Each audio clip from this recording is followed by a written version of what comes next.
মুখ্যমন্ত্ৰীজনে মিছলীয়া হ'ল।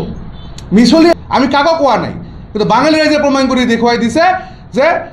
বিজেপিক আমাক কেনেকৈ থাকে ধৰণৰ প্ৰতাৰণা কৰি আছে। তো আমি সংবাদমেলত আজি উপস্থিত আছে আমাৰ কেন্দ্ৰীয় কমিটিৰ কাৰ্যকৰী সভাপতি সন্মানীয় ব্ৰজগোপাল সৰকাৰ মহাশয়, লগতে কেন্দ্ৰীয় কমিটিৰ সহকাৰী সাধাৰণ সম্পাদক সজল আচাৰ্য মহাশয়, লগতে উপস্থিত আছে কেন্দ্ৰীয় কমিটিৰ উপসভাপতি সঞ্জয় মল্লিক মহাশয়, তৎসঙ্গে চিৰাং জিলা সমিতিৰ সাধাৰণ সম্পাদক ৰাজু সাহা মণ্ডল, ক্ৰীড়া সম্পাদক ৰাজীৱ সাহা। তো আজি আমি এই সংবাদমেল আয়োজন কৰাৰ উদ্দেশ্যটো হ'ল, আপোনালোকে সকলোৱে জ্ঞাত BTC নিৰ্বাচনৰ আগত 30 আগষ্টত এটা DY 365 চেনেলত এটা বাতৰি আমি চাবলৈ পাইছিলোঁ, য'ত নেকি আমাৰ হিন্দু বাঙালীক বাদ দি কোচ ৰাজবংশী আৰু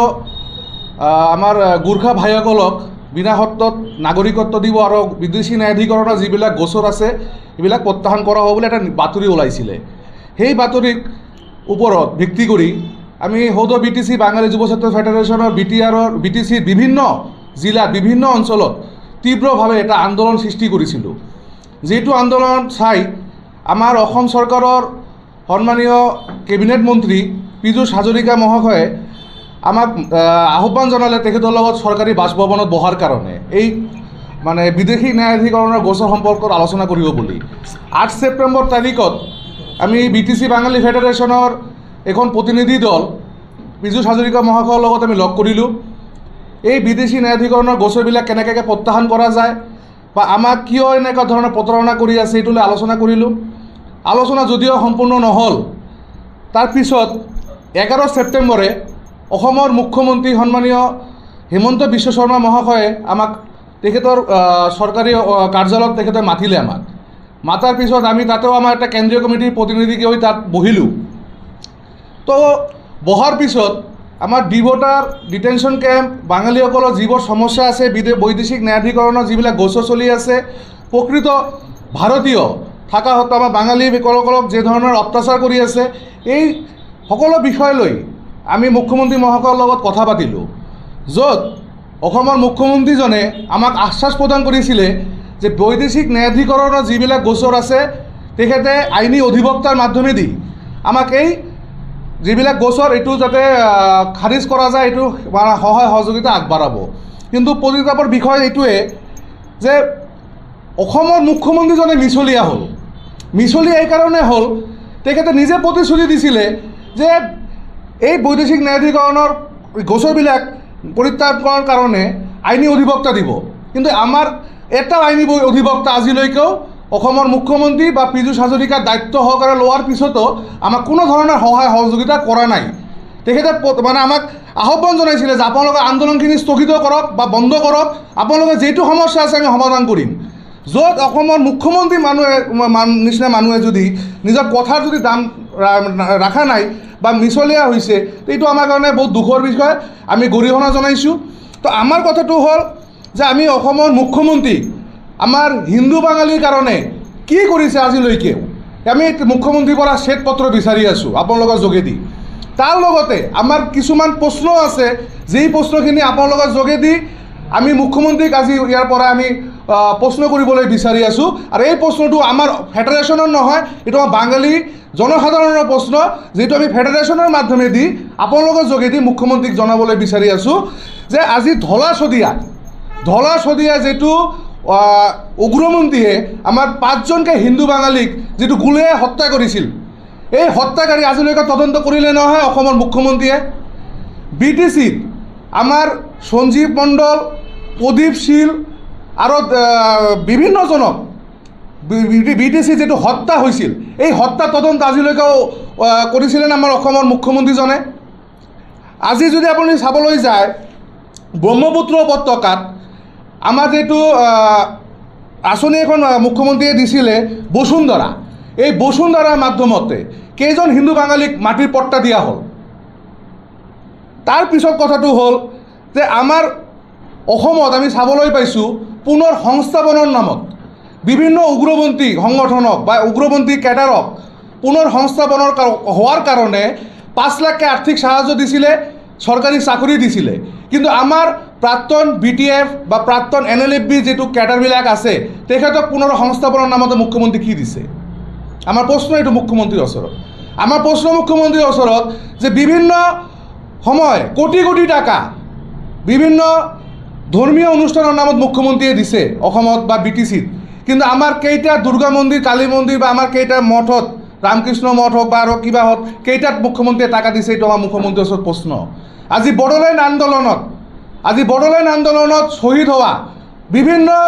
জাতি জনগোষ্ঠী শ্বহীদ হোৱা শ্বহীদ পৰিয়ালক 5 লাখকে মুখ্যমন্ত্ৰীয়ে টাকা দিছে কিন্তু আমাৰ হিন্দু বাঙালীসকলক শহীদ পৰিয়ালক কোনখন শহীদ পৰিয়ালক মুখ্যমন্ত্ৰীয়ে টকা দিছে এইটো মুখ্যমন্ত্ৰীৰ ওচৰত আমাৰ প্ৰশ্ন আজি দুৰ্ভাগ্যৰ বিষয় যে বিভিন্ন জাতীয় বা জাতি জনগোষ্ঠীৰ সংগঠনক তেখেতক ছাত্ৰাবাস বা কমিউনিটি হল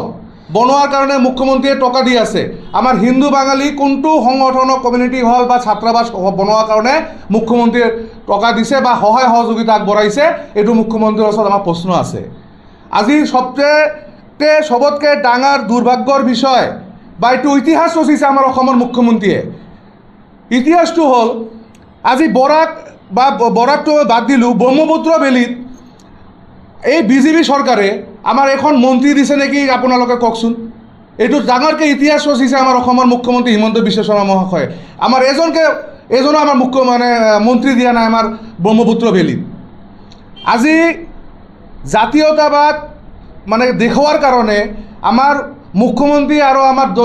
দলৰ আমাৰ BJP দলৰ সভাপতিয়ে কম্পিটিশ্যনত নামিছে যে কোনে জাতীয়তাবাদটো বেছিকৈ দেখাব পাৰিব আজি BJP দল যেটো আমাৰ অসমত আছে এইটো ৰাষ্ট্ৰবাদৰ BJP দল নহয় এইটো জাতীয়তাবাদৰ BJP দল বুলি আমি ভাবি লৈছোঁ আজি আপোনালোকে চাওক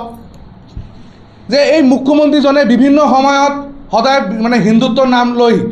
যেটো ৰাজনীতি কৰি আছে কিন্তু হিন্দুৰ লগত আমি যে বেংগলীসকলৰ যেটো সমস্যা আছে এই সমস্যালৈ কোনোবা দিন আমাৰ অসমৰ মুখ্যমন্ত্ৰীজনে মাত মাতিছিল নহয় কোনোবা দিন বিধানসভাত আমাৰ মুখ্যমন্ত্ৰীজনে মাত মাতিছিল নহয়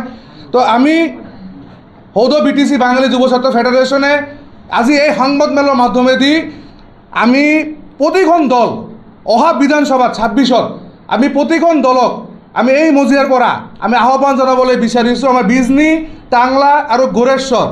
তিনিটা সমষ্টিত বিধানসভা সমষ্টিত আমাৰ বাঙালী প্ৰাৰ্থীৰ প্ৰক্ষেপ কৰিব লাগে আমি এইটো দাবী জনাইছোঁ প্ৰতিখন ৰাজনৈতিক দলক আৰু